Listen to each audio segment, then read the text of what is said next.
কেমন আছো স্টুডেন্টস? আজকে আমি ক্লাস 6 এর কোষে দেখি 6 অঙ্ক করাবো, কিন্তু প্রথম থেকে না, কারণ এর আগের যে ভিডিও সেখানে আমি একেরগুলো কমপ্লিটলি করে ফেলেছি।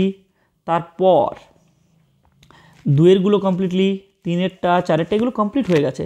আজকে শুরু হবে এইখান থেকে, ঠিক আছে? এখান থেকে আমরা স্টার্ট করব। তো চলো স্টার্ট করে দিই। প্রথম অঙ্কটা দেখো, 5-এর দাগের অঙ্কটা আমরা করব। এই অঙ্কটা করতে গেলে আমাদের কিছু ভাবনা ভাবতে হবে। কী ভাবতে হবে বলছি, দেখো আমি এখানে এটাকে ঢেকে দিই।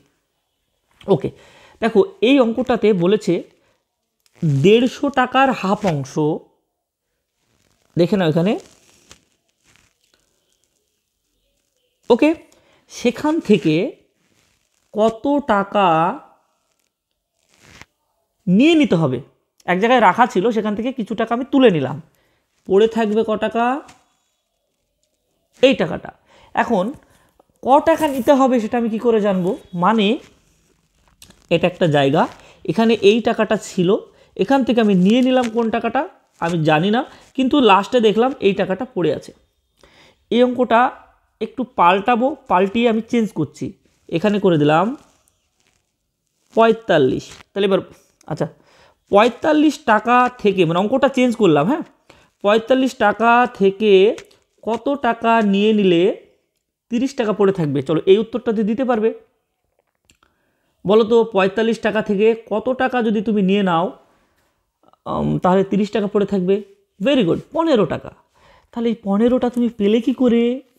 নাতে এটা থেকে এটা তুমি বাদ দিলে, তাই তো? তাহলে বেরিয়ে গেল।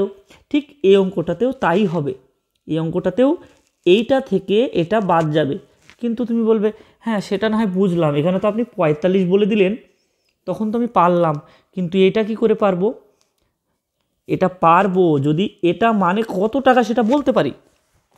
এবার দেখো 150 টাকা এর অর্ধেক কত হয়? 75 টাকা হয়। তাহলে এটা মানে 75, তাই তো? এবার এটা আমরা অঙ্ক দিয়েই করবো ডাইরেক্টলি।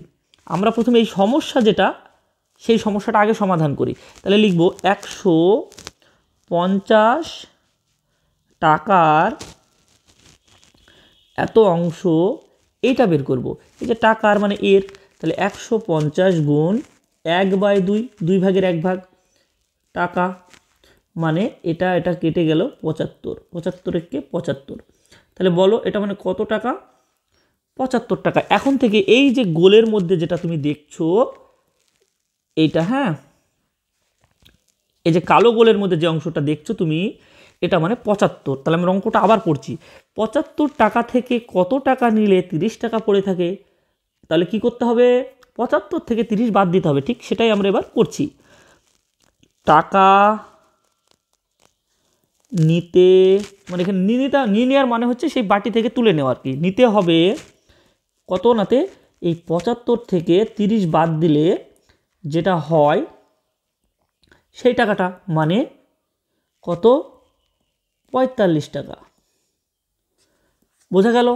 তাহলে 45 টাকা তুলে নিতে হবে, ঠিক আছে? কত টাকা নিতে হবে? টাকা নিতে হবে 45 টাকা। ভেরি গুড, হয়ে গেছে অঙ্ক। এবার চলো আমরা তার পরের অঙ্কটা করি। এখান থেকে আমরা এটাকে কপি নিয়ে নিলাম এবং এটাকে আমরা মুছে দিয়ে আবার এখান থেকে অঙ্ক স্টার্ট করব, পরের অঙ্কটা। আচ্ছা, এটাকে ডিলিট করে দিলাম। আচ্ছা, এবার দেখো, এবার আমরা করব কয়ের অঙ্কটা? 6-এর অঙ্কটা। 6-এর অঙ্কটা দেখো, এটাও খুব সুন্দর অঙ্ক। এইটা কি বলেছে? 6-এর সাথে 3 গুণের সাথে, আগে আমাকে জানতে হবে যে এটা একটা কিছু, এটা মাথার মধ্যে ঢুকিয়ে নিতে হবে। মানে এটা টোটালটাই হচ্ছে একটা কোনো কিছু বোঝাচ্ছে, আলাদা কিছু না। 6-এর সাথে 3 গুণ যত হয় সেটার সাথে কিছু একটা কি করতে হবে? যোগ করতে হবে। যোগ করলে এটা পাওয়া যায়। কত পাওয়া যায়? কিন্তু কি যোগ করতে হবে আমি তো কিছুই বুঝছি না। আচ্ছা বলি, এই অঙ্কটা আমরা পাল্টাবো আবার, হ্যাঁ। এখানে লিখলাম 10, 10-এর সাথে যেরকম অঙ্ক আছে সেরকমই, এখানে কত যোগ করলে 13 হবে? বলো 10-এর সাথে কত যোগ করলে 13 হবে? একই অঙ্ক, খালি একটু সংখ্যাগুলো পাল্টে সহজ করে দিলাম। 3, তাই তো? কি করে পেলে? এই যেটা হচ্ছে সেটা থেকে যেটা ছিল সেটা বাদ, যেটা হচ্ছে সেটা থেকে যেটা ছিল সেটা বাদ। তাহলে এই অঙ্কেও আমরা কি করব? যেটা হচ্ছে সেটা থেকে যেটা ছিল সেটা বাদ। কিন্তু প্রশ্ন হচ্ছে কিন্তু বাদ কি করে দেবো? এটা আমি জানি না এটা কত। হ্যাঁ, তুমি জানো না, কিন্তু এটা থেকে তো তুমি সহজে বের করে নিতে পারবে যে এটা মানে কত। সেটাই আমরা এবার করি। 6 এর 7 এর 3 গুণ, মানে 6 এর 7 গুণ 3 সমান সমান 18/7। দেখো সমস্যার সমাধান হয়ে গেল। এটা মানেই হচ্ছে কত নাতে? এটা মানেই হচ্ছে 18/7। এবার ইজি হয়ে গেছে। তাহলে 18/7 সাথে কত যোগ করলে এত হবে? এখন এটাও তোমার মাথায় আসছে না সহজে, কিন্তু যদি বলি যে 10-এর সাথে কত যোগ করলে 13 হবে, তখন তুমি পাচ্ছিলে। তার মানে কি বলেছিলাম? যেটা হবে এটা থেকে এটা বাদ দিচ্ছিলাম না। 13 থেকে যেমন আমরা 10 বাদ দিচ্ছিলাম, মনে পড়ছে? এখানেও ঠিক তাই। এটা থেকে এবার এটা আমরা বাদ দেব। তাহলে এখানে লিখব, এই যে কত যোগ করতে হবে, তাহলে যোগ করতে হবে এই যে লাস্টে যেটা আছে 2 পূর্ণ 6/7, এইটা থেকে এটা বাদ। আর এটা মানে আমরা জানি কত নাতে? এটা 18/7। চলো সমান সমান দিই। এটাকেই আমরা এবার অপ্রকৃত করে দেব। হ্যাঁ, 7 দুগুণে 14। দাঁড়া আমি একটু আমার মোবাইলে সাইলেন্ট করে দিই। হ্যাঁ, 7 দুগুণে 14 আর 6 কত হয়? 20। নিচে কত ছিল? 7। দেখো অপ্রকৃত করে দিলাম এইটাকে। হ্যাঁ, -18/7। তাহলে আবার সমান সমান দিই। দেখো দুজনের নিচে 7 আছে, তাই কোনো চাপ নাই। এটা দিয়েও 7কে ভাগ করা যায়, এটা দিয়েও 7কে ভাগ করা যায়। দুটো এক থাকলে সেটাই লিখালে অঙ্ক সহজে হয়ে যায়। তাহলে উপরে লিখবো 20। এটা তো ছোট ক্লাসেও করেছো। তাহলে হয়ে গেল 2/7।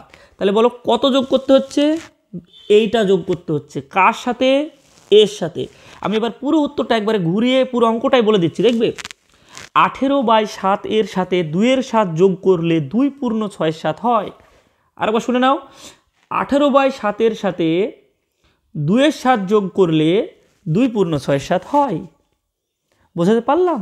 ঠিক আছে, চলো এবার পরের অঙ্কটা আমরা দেখে নিই। এটাও আমরা আবার ক্লিয়ার করে নিচ্ছি। হ্যাঁ,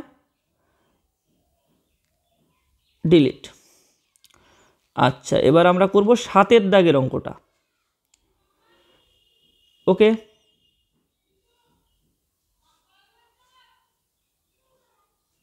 ওকে, চলো এইখানে রাখি। আচ্ছা, যেটা করতে হবে কি বলেছে দেখো, 7-এর দাগের অঙ্কটা। শহরের একটা অনুষ্ঠানে প্রথম বছর 1400 জন দর্শক এসেছিল।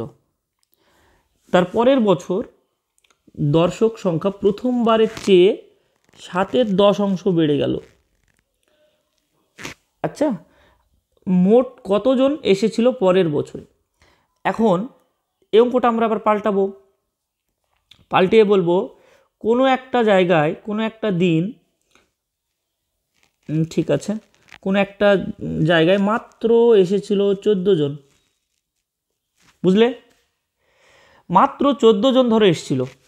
পরের বছর প্রথম বছরের চেয়ে, এই অংশ না বলে আমরা এটা পাল্টিয়ে বললাম 3 জন বেশি এসেছিল। বলো, পরের প্রথম বছর এসেছিল 14 জন, পরের বছরে 3 জন বেশি এসেছিল। তাহলে পরের বছর কজন এসেছিল? এটা আর এটা কি করব? যোগ করব। 14 + 3 মানে পরের বছর এসেছিল 17 জন। তুমি বলবে এটা তো খুব সহজ অঙ্ক। হ্যাঁ, সহজ অঙ্ক, কিন্তু সংখ্যা দেখে মাথা মনে হবে ওরে বাবারে, এ তো আমি বুঝতে পারছি না। তাহলে যদি আমরা এই 3টি জিনিস জানতে পারি, তাহলে আমরা এই দুটো জিনিস যদি আমরা জানতে পারি, তাহলে আমরা অঙ্ক করে ফেলবো। তো প্রথমটা আমরা জানি যে হ্যাঁ, প্রথম বছর এতজন এসেছিল, খুব সুন্দর। কিন্তু পরের বছর কতজন বেশি এসেছিল সেটা তো আমি জানি না। তাহলে এইটা বের করলেই এটা যোগ করলে অঙ্ক হয়ে যাবে। তাহলে চলো আগে মেন যে সমস্যাটা, প্রবলেমটা, সেটা সলভ করে দিই। লিখব পরের বছর বেশি এসেছিল। কি বলেছে? প্রথম বছরের মানে গুণ, বুঝতে পারছো? তাহলে প্রথম বছর কত? এইটা, এই যে 1400, তার এর এর কত অংশ? 10/7 যতটা হয় ততজন বেশি এসেছিল প্রায়। 0 0 এতজন, 7 0 0, 4 7 28, হাতে থাকলো 2, 7 1 7 আর 2 9, খালি 980 জন বেশি এসেছিল। তাহলে এবার অঙ্ক হয়ে গেল। এটা মানে 980 জন, আর এটা হচ্ছে 1400 জন। তাহলে টোটাল করে দিবার, পরের বছর দর্শক এসেছিল এই যে 1400, আর আর বেশি এসেছিল এই 980 জন বেশি, কারণ 1400 জনের 10/7 যতটা হয় ততজন বেশি এসেছিল খালি এতজন। তাহলে 0 8 4 9 আর 4 13, 3 হাত থাকলো 1 2 এতজন।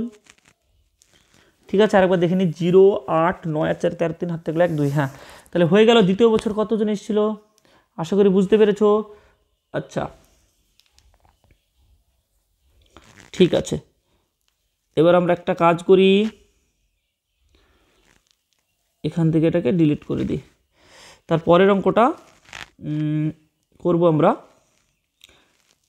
8-এর। তো 8-এর অনেকগুলো অঙ্ক আছে, দেখো।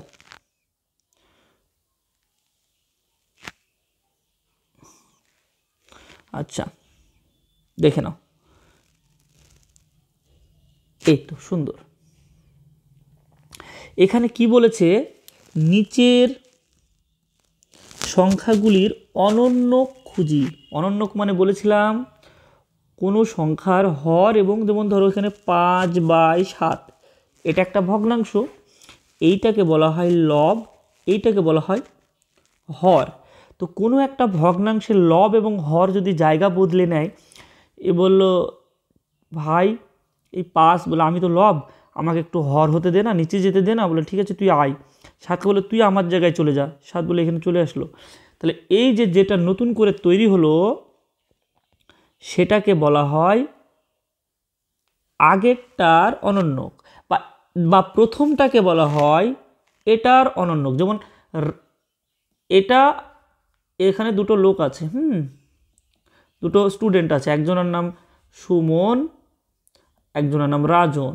তো রাজন হচ্ছে সুমনের বন্ধু, সুমন হচ্ছে রাজনের বন্ধু। ওই রকম এটাও ঠিক তাই। 5/7 হচ্ছে 7/5 অনন্যক, 7/5 হচ্ছে 5/7 অনন্যক। যেভাবে বলবে সেটাই হচ্ছে, ঠিক আছে?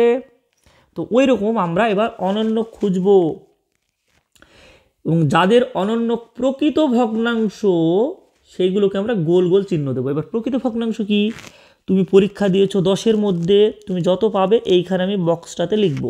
তুমি 10-এর মধ্যে কোনো দিন 10-এর থেকে বেশি পাবে না, তাহলে পেলে তুমি 10 পেতে পারো, বা একটু যদি পড়াশোনা একটু না কম করো তাহলে তুমি 9 পেতে পারো, আর পেলে তুমি 10-এর মধ্যে 8 পেতে পারো, 7 পেতে পারো, এরকম। তো যখন দেখবে যে ওপরে ছোট আছে তখন সেটাকে বলা হয় প্রকৃত ভগ্নাংশ, যেটা বাস্তবে ঘটানো যায়। ভগ্নাংশ মানে 1-এর ছোট, প্রকৃত ভগ্নাংশ মানে 1-এর ছোট, ঠিক আছে? 1-এর ছোট কেন? কারণ 10-এর থেকে 9 ছোট, ঠিক আছে? তাই এটা বলতে বোঝায়, এটার আমি একটা ছবি আঁকি দেখাই, তাহলে বুঝতে পেরে যাবে। এটা একটা চকলেট, এই চকলেটটাকে আমি 4টে ভাগ করলাম, আর তোমাকে এই ভাগটা খেতে দিলাম। তাহলে তুমি 4 ভাগের মধ্যে 1 ভাগ খেলে। তুমি বলো তো তুমি কটা চকলেট খেলে? তুমি বলবে আমি একটা চকলেটও খেলাম না, আমি তো একটা চকলেটের একটা কুচি খেলাম। তার মানে তুমি 1-এর থেকে কম খেলে, চকলেট একটা চকলেটের থেকে কম খেলে। তাহলে মানে এ একটা চকলেটের থেকে কম, ছোট।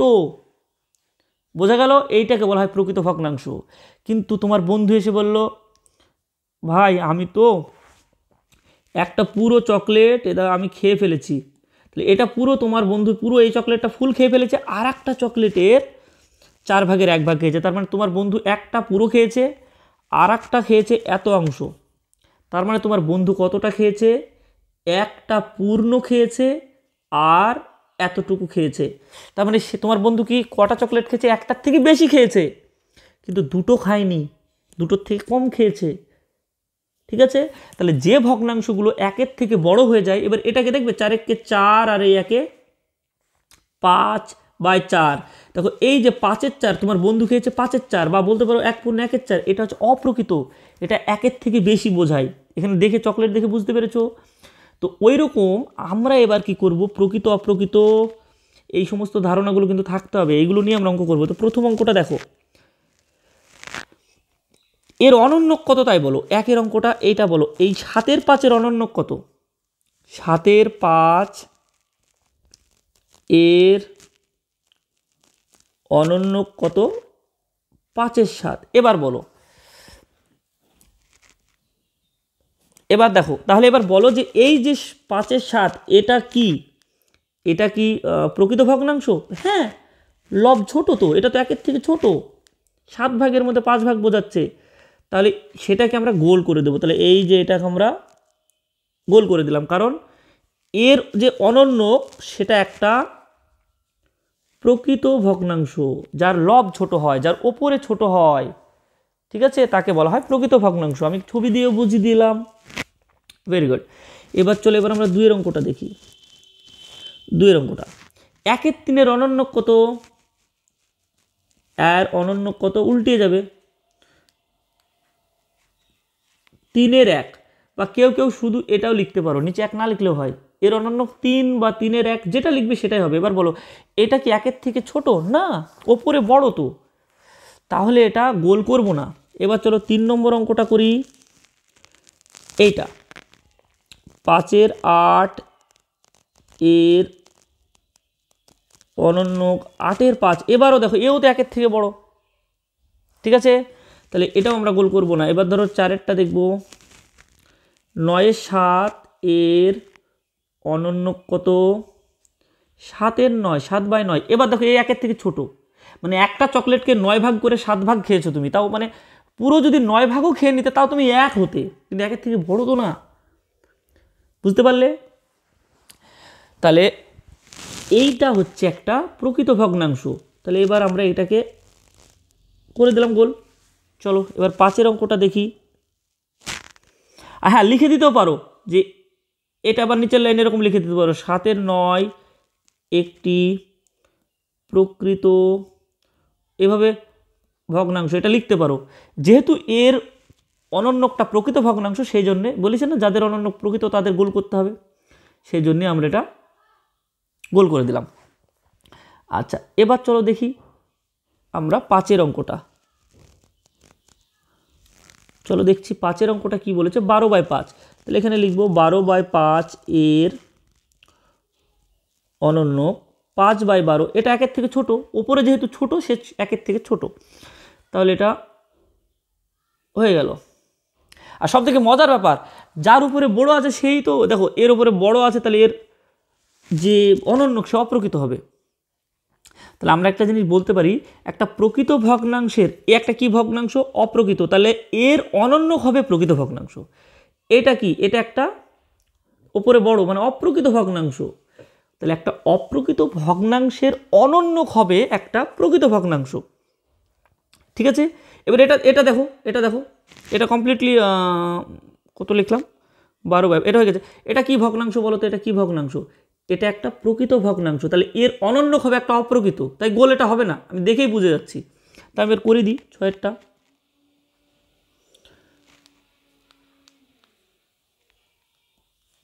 লিখবো 5-এর, এটা দেখে কি ভগ্নাংশ বলো তো? এটা এটা প্রকৃত ভগ্নাংশ, তাহলে এর অনন্য কি হবে? অপ্রকৃত। 5/8 এর, চলো করে দেখিয়ে দিই, অনন্যক 8/5। দেখো এটা অপ্রকৃত, তাই গোল করব না। এবার আছে এইটা, কোনটা আছে? আর 1/8 আছে, VII 1/8 এর, এটা দেখতেই পাচ্ছ এটা প্রকৃত ভগ্নাংশ, তাহলে এর অনন্যক অপ্রকৃত হবে, আর তাহলে গোল করা লাগবে না। এর অনন্যক 8/1, বা খালি 8 লিখে দিলাম, চলো 8 লিখে দিলাম, তাহলে গোল গোল হবে না, ঠিক আছে। এটা একটা কি ভগ্নাংশ? 8-এর একটা কি? ওপরে বড় থাকলে অপ্রকৃত, আর বলেছে নাকি যে অপ্রকৃতকে গোল করতে হবে, বলেছে যদি অনন্যকটা অপ্রকৃত হয় তবেই গোলটা করতে হবে। ঠিক আছে, আশা করি তোমরা বুঝতে পেরেছো। এবার আমরা ক্লিয়ার করে দিচ্ছি, কোনো সমস্যা হলে তোমরা কমেন্ট করতে ভুলবে না। আমি তো বুঝতে পারছি না, যেহেতু আমি তোমাদের ফিডব্যাক পাচ্ছি না, যদি তোমাদের ফিডব্যাক পেতাম। চলো এবার আমরা দেখব, আর আমরা বেশি অঙ্ক করব না, এখন করব 9 আর 10, এই দুটো অঙ্ক, 3টি অঙ্ক করব আর। আচ্ছা,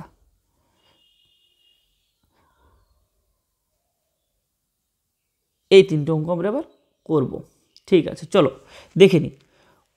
কোন সংখ্যার অনন্যক সেই সংখ্যাই হয়।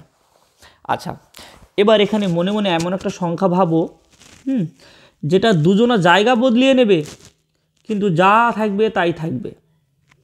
তুমি বলো স্যার আপনি এখানে 2 লেখেন, এখানেও 2 লেখেন, দিই এও জায়গা বদলাবে, এই 2 এখানে এসে, চলো একটা কাজ করি, এটা অন্য কালিতে লিখি, এই 2 এখানে আসলো, স্যার একই তো থাকছে, ভেরি গুড।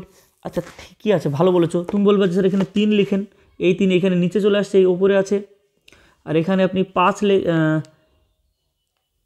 যদি এখানে আপনি 5 লেখেন, এখানে 5, তাহলে তো পাল্টিয়ে যাচ্ছে। তাহলে এক কাজ করি, এখানেও 3 লিখি, এখানেও 3 লিখি, তাহলে তো 1 থাকছে। তার মানে যে সংখ্যার লব এবং হর সমান, তাদের তুমি যাই করো উল্টাও পাল্টাও 1 থাকবে। এখন প্রশ্ন হচ্ছে এটা মানে কি? 3/3 মানে কি? 3 ভাগের মধ্যে 3 ভাগ, তোমাদের কি শিখেছিলাম দেখো তো, বলো তো। 3 ভাগের মধ্যে 3 ভাগ মানে পুরোটাই বোঝাচ্ছে তো। 5 ভাগের মধ্যে 5 ভাগ পুরোটাই বোঝাচ্ছে তো।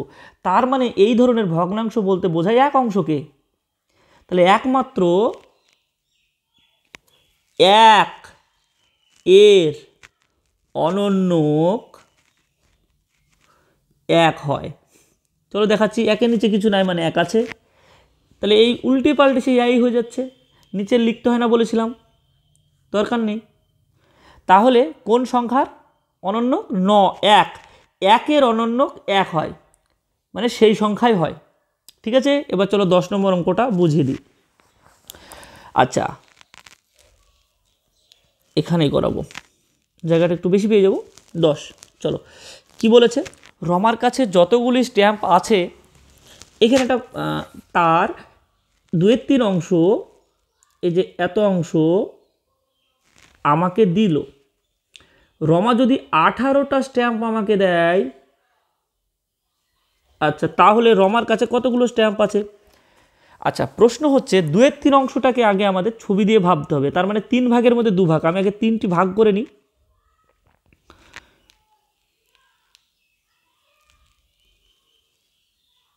1 2, এই টোটাল 3টি ভাগ। এই 3 ভাগের মধ্যে এই 2 ভাগ হচ্ছে আমার, মানে তোমার। এবার এই 2 ভাগ মিলে কটা হচ্ছে, এর আগে একবার শিখেছিলাম আগের অঙ্কে। তাহলে এই 2 ভাগ মিলে 18টা, তার মানে এখানে কটা আর এখানে কটা বলো তো? 9টা। মানে স্টেপগুলো মাইন্ডে রাখবে। কি করে করলে? 2 দিয়ে ভাগ করলে। কেন? কারণ এইখানে 2 ভাগ তোমার ছিল, তাহলে এই 2 দিয়ে তুমি ভাগ করলে, এটা তুমি মাথায়, আমি স্টেপটা জাস্ট তোমাকে বোঝানোর জন্য বলছি। তাহলে এখানে হলো 9টা, এখানে 9টা। এবার কি করবে? তুমি বুঝে গেলে যে সব জায়গায় সমান থাকে, তাহলে এটাতেও 9 ছিল। এবার তুমি কি করলে? টোটাল করলে, মানে প্রত্যেকটাকে কয় দিয়ে গুণ করলে? 3 দিয়ে। কেন গুণ করলে? কারণ এটা এটা আর এটা এই 3টিতে সমান থাকে, তাই পরে যেটা উত্তর আসলো তাকে 3 দিয়ে গুণ করলে, তাহলে হলো 3 নাম 27, উত্তর বেরিয়ে গেল। এটাই অ্যাকচুয়ালি তুমি মনে মনে ভেবে অঙ্কটা করে ফেললে, তার মানে 27টা স্ট্যাম্প ছিল। কিন্তু অঙ্কতে আমরা এবার এই জিনিসটা এবার অঙ্কতে কি করে করব দেখো। আগে আমরা এটা লিখব, 2/3 অংশ সমান সমান 18টি স্ট্যাম্প। অতএব মোট, তুমি যেটা ভাবলে ওটাই বলছি আমি কিন্তু। তাহলে মোট স্ট্যাম্প বের করতে গেলে কী করেছিলাম? আচ্ছা এই 18টাকে এই 2 জায়গায় ভাগ করে আগে দেখে নেব। 18কে গুণচিহ্ন দিয়ে এইখানে লিখছি 2, মানে 2 দিয়ে ভাগ, নিচে 2 মানে 2 দিয়ে ভাগ করে দেখে নেবো এক একটাতে কতটা করে হচ্ছে। হ্যাঁ ঠিক, এটা তোমার কমপ্লিট হয়ে গেল এই স্টেপটা। আচ্ছা যেটা উত্তর হচ্ছে তাকে এবার আমরা 3 দিয়ে গুণ করব, কারণ টোটাল 3টি ভাগে ভাগ করা হয়েছিল। এই তো, তাহলে তো বেরিয়ে যাবে কটা স্ট্যাম্প। তাহলে হয়ে গেল, বোঝা গেল ব্যাপারটা? তাহলে হয়ে গেল 27টি স্ট্যাম্প। আচ্ছা, তাহলে বোঝাতে পারলাম? ঠিক আছে।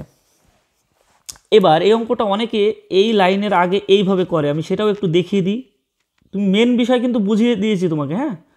এবার অনেকে কি করে, মেন জিনিস তো এরকম আসবে 18 গুণ 3-এর 2। এবার ওনারা কি করবে দেখো, এতটি করার আগে এইখানে করবে 18 দিয়ে ভাগ চিহ্ন দেবে, হ্যাঁ, দিয়ে এইটাই লিখবে 2-এর 3টা। তাহলে কি হবে, এই ভাগটা যখন গুণ হবে তখন এর অনন্যক দিয়ে কি হচ্ছে, গুণ। ভাগটা যদি গুণ চিহ্ন, কোনো জিনিসকে 2-এর 3 দিয়ে ভাগ করাও যা, তার অনন্যক দিয়ে গুণ করাও তাই। এইটা অনেকে করে, তোমার যদি মনে হয় এটা করতে পারো। তুমি যদি এটা পারো তাহলে তুমি পারবে এটা। আমি কিন্তু এটা পছন্দ করি না, আমি মেন বিষয়টা বোঝার দিকে ইম্পর্টেন্ট দিই।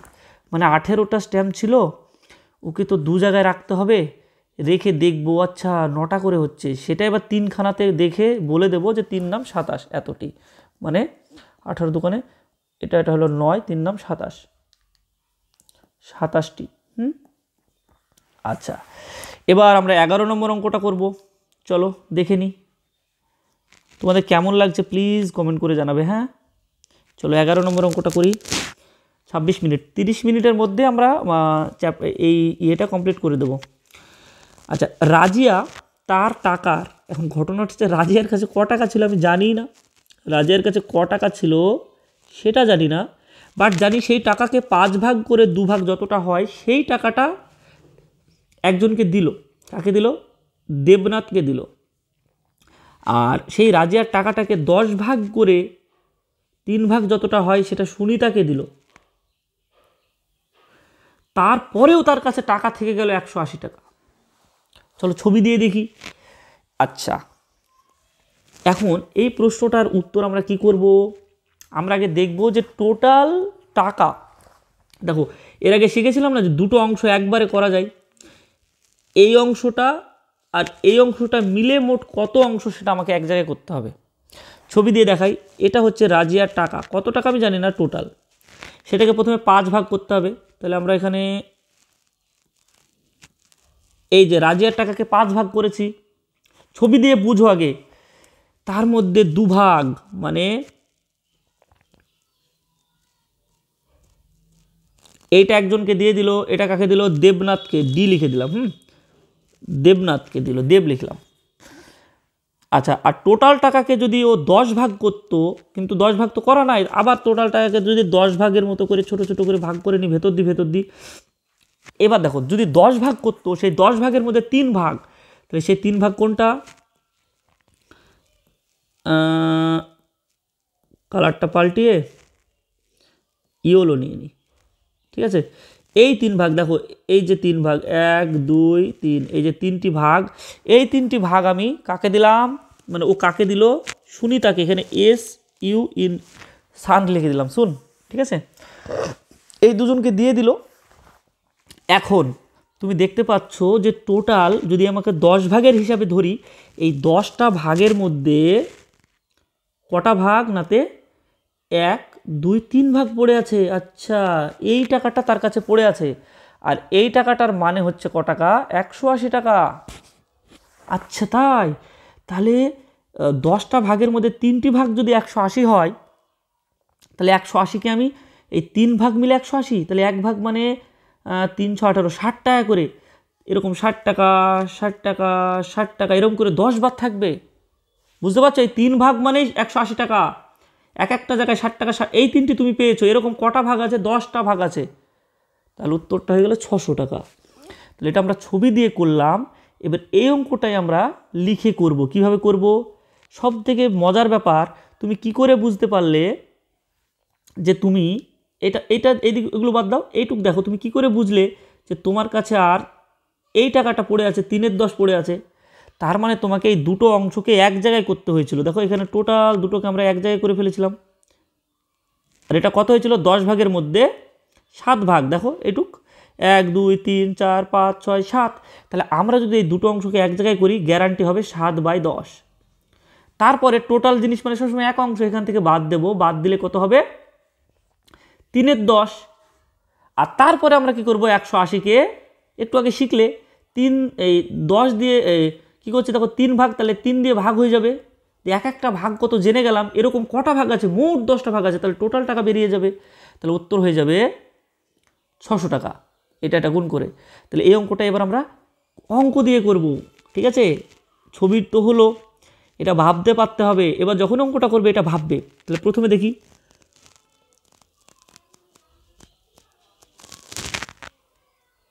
দেবনাথ ও সুনিতাকে দেওয়া হয় এই যে 2-এর 5 আর 3-এর 10, এই দুটোকে এক জায়গায় করব অংশ, কিন্তু অঙ্কটা করা যাবে না, একটা সমস্যা আছে কি নাতে এর নিচে 5 আছে এর নিচে 10 আছে, তাহলে অঙ্কটা কি করে করব, দুটোকেই যদি 10 বানিয়ে দিতে পারো তাহলে খুব ভালো। তাহলে আমরা কি করছি, এইটা 3 আছে এটা 10 আছে থাক, কিন্তু এর ওপর এবং নিচকে যদি 2 দিয়ে গুণ করে দিই, যেমন 2 দুগুণে এটা 4 হয়ে গেল আর এটা 10 হয়ে গেল, তাহলে কিন্তু পাল্টালো না, মনে রাখবা 2-এর 3ও যা, একে তুমি 5 দ্বিগুণ করো 10, একেও 5 দ্বিগুণ করো 15, 10-এর 15ও তাই, একে বলা হয় সমতুল্য ভগ্নাংশ। আমি শিখিয়েছিলাম তোমাদের আগে, বলিনি যে একই সংখ্যা দিয়ে ওপর নিচ গুণ করলে পাল্টায় না, কিন্তু এতে একটা বাড়তি সুবিধা পেলাম, দুজনারই নিচে তো 10 আছে, তাহলে অঙ্ক আমার হয়ে গেল। আচ্ছা 10 নিচে, তাহলে এখানে 4 আর 3, তাহলে মোট হলো কত অংশ, 7-এর 10 অংশ। আমি বলেছিলাম না 7-এর 10 অংশ হবে। আচ্ছা এইবার ঠিক আছে, বাকিটা এখানে জায়গা আছে, এখানে করে দিচ্ছে, এর নিচে করতে হতো জায়গা নেই, এখানে করাচ্ছি। তাহলে এই 7-এর 10 অংশ মানে এখানে লিখবো 7-এর 10 অংশ, এই 7-এর 10 অংশ মানেই তো 180 টাকা, তাহলে এই 7 ভাগ মানেই 180 টাকা। তাহলে এক একটা বাটিতে কত আছে যদি ছবির আকারে ভাবো, 1 2 3 4 5 6 7 8 9, আচ্ছা 10, এই 10টা বাটির মধ্যে এই 7টা বাটিতে 180 টাকা আছে, 1 2, আচ্ছা 7-এর 10, সরি ভুল হয়েছে একটা জিনিস, দেখছো এখানে লিখতে হবে বাকি টাকা, এটা তো দিয়ে দিল দুজনকে, তাহলে বাকি টাকা মোট টাকা সবসময় এক অংশ হয়, ওই 1 থেকে 7-এর 10 বাদ দেবো, এত অংশ, তাহলে কত হয়ে গেল, সবসময় 10 ভাগের মধ্যে 7 ভাগ বাদ যাচ্ছে, তাহলে থাকলো 3 ভাগ। চলো দেখিয়েও দিই, 10 থেকে 7 ভাগ বাদ দিলে যেটা সেটা উপরে আর এটা নিচে এত অংশ, এটা আবার লসাগু টসাগু করে এটাকে কমপ্লিকেটেড করো না, তাহলে 3-এর 10, তাহলে এত অংশ, এই 3-এর 10 অংশ মানেই তো 180 টাকা, ঠিক আছে।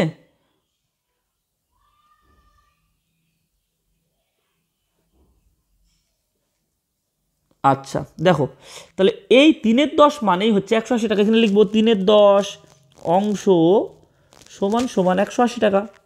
এবার তোমার এই যে বাটির অঙ্কটা বললাম না, ওই 7খানা বাটি 1 2 3 4 5 6 7 8 9 10, এই 10টার মধ্যে 1 2 3 4 5 6 7, এই 7টাতে মিলেই রয়েছে 180, এই 3টেতে 1 2 3 1 2 3 4 5 6 7 8 9 10, হ্যাঁ 10টার মধ্যে এই 3টেতে মিলেই রয়েছে 180 টাকা। মাথা কাজ করছে না, একটু বড় অঙ্ক হয়ে গেছে। আচ্ছা তো 180 টাকাকে 3 জায়গায় যদি তুমি রাখতে, তাহলে এখানে রাখতে 60 টাকা, এখানে রাখতে 60 টাকা, এখানে রাখতে 60 টাকা, তাহলে এক জায়গায় 60 টাকা আছে এটা তুমি জেনে গেছো, আর 10 জায়গা আছে সেটাও জেনে গেছো। এটাকেই এবার আমরা ম্যাথমেটিক্যাল ফর্মে তোমাদের সামনে দেখাবো। তাহলে লিখবো মোট টাকা, এটা বের করতে গেলে ওই 180 টাকাকে প্রথমে ভাগ করতে হবে 3 দিয়ে, দেখতে হবে এক জায়গায় কত করে, যা হবে। আচ্ছা যা হবে না, তাহলে ওই টাকাকে এবার আমি কী করি, আচ্ছা পেয়ে তো গেলাম 60 টাকা, এটা না করলে কি এটার উত্তর 60 হবে, ঠিক আছে, যাই হোক কিছু একটা হবে। আচ্ছা এরকম তো 10টা বাটি আছে, তাহলে যে এবার 10 দিয়ে তাহলে গুণ করে দিলাম, তাহলে 3 6 18, এখানে 0, তাহলে উত্তর হলো 600 টাকা। আশা করি তোমাদের ভিডিওটি ভালো লেগেছে, ভালো লাগলে অবশ্যই লাইক কমেন্ট করে দিও, কেমন লাগছে অবশ্যই বলো। আর যদি তোমরা বলো যে আরও ডিটেলসে করাতে বললে আরও ডিটেলসে করাবো, কারণ আমার এখানে প্রচুর ভিডিও করা বা ওইটা উদ্দেশ্য না, তোমাদের অঙ্ক শেখানোটাই আমার মেন উদ্দেশ্য, আর কিছু না। ঠিক আছে? তাহলে তোমাদের যদি মনে হয় যে স্যার আরও ডিটেলসে বোঝান, শুধু এই অঙ্কটা নিয়ে আরও ভালো করে বোঝান, তাহলে আমি সেটাই করব, কমেন্ট করবে। ঠিক আছে? তোমরা ভালো থাকো, সুস্থ থাকো, ঠিকঠাকভাবে একদম খাওয়া দাওয়া ঠিকঠাকভাবে একদম সঠিক সময়ে, বিকেলবেলা একটু খেলাধুলা এসবগুলো করবে, কারণ এগুলোও কিন্তু পড়ার একটা অঙ্গ। ঠিক আছে? আর কোনো সমস্যা হলে আমাকে কোনো ভিডিওর কমেন্টে কমেন্ট করবে, আমি সব কমেন্ট কিন্তু বেশিরভাগই পড়ি। আমার এক্সাম কমপ্লিট হয়ে গেছে, তাই আমি এখন ভিডিও করতে পারবো আশা করি। আর তোমাদের কোনো প্রবলেম হলে অবশ্যই কমেন্ট করবে। ভালো থেকো, সুস্থ থেকো, বাই।